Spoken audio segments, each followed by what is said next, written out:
Episode 21. Submitted by Marcy. Muncie, Indiana. 54. Read exactly as submitted.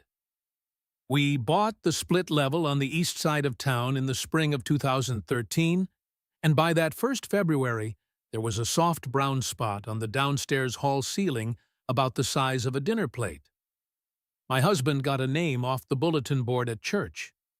Dale came out on a Saturday morning, went up in the crawl above the hall, and was back down in 40 minutes.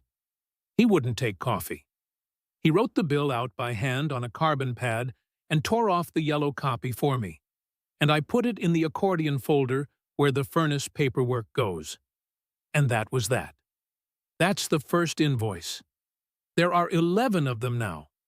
I want to be fair to him because Dale is the most decent man who has ever worked on our house. He takes his boots off at the door, even when I tell him he doesn't have to. He has never charged us more than $265, not in 12 years, not when everybody else's prices went up.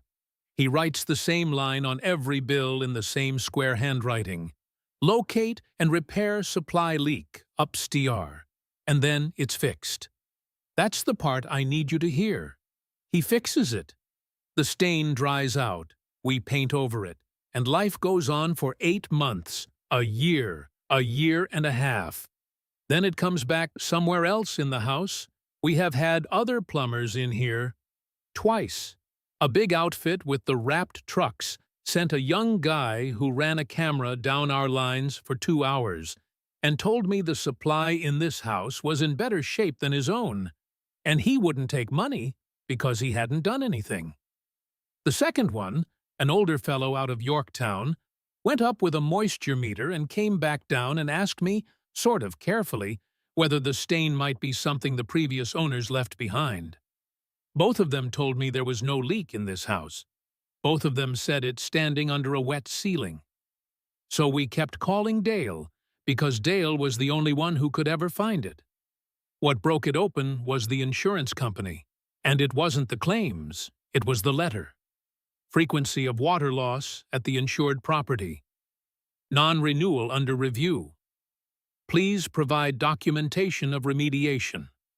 I sat down at the kitchen table with the accordion folder and laid all 11 yellow copies out in date order so I could type the dates into a reply. I had our water account open in another tab just to get the account number off a bill. Their website keeps your usage history. 12 years of it, in little blue bars, one for every month you have ever paid them. I had never had a reason to look at it. There are 11 humps in that chart, small ones. The kind of stupid $40 or $60 overage that reads as a running toilet and never once made me pick up the phone. And every single hump starts the month after one of Dale's visits, not before. I went down the folder and up the chart, and then I did it backward with a pen, because I was sure I was confusing myself. February 2013, he comes. March, the water goes up. It settles in June and stays flat and boring for a year, right up until the month after he is back out here again. The leak has never once started before he came. 12 years, 11 times. I am not going to tell you what he does up there because I don't know, and I have thought about it enough at 2 in the morning to decide that guessing is its own kind of sickness. He goes up alone. It's dark and it's tight, and nobody has ever climbed up behind him. I haven't called anyone. I don't know who I would call or what I'd say that wouldn't sound like a woman with a folder. My husband thinks I am making shapes out of a bar graph. And some nights I get to the end of thinking about it and I agree with him. The ceiling is fine right now. It's been dry since October. Dale is coming Thursday to look at the water heater. I put the folder back in the drawer.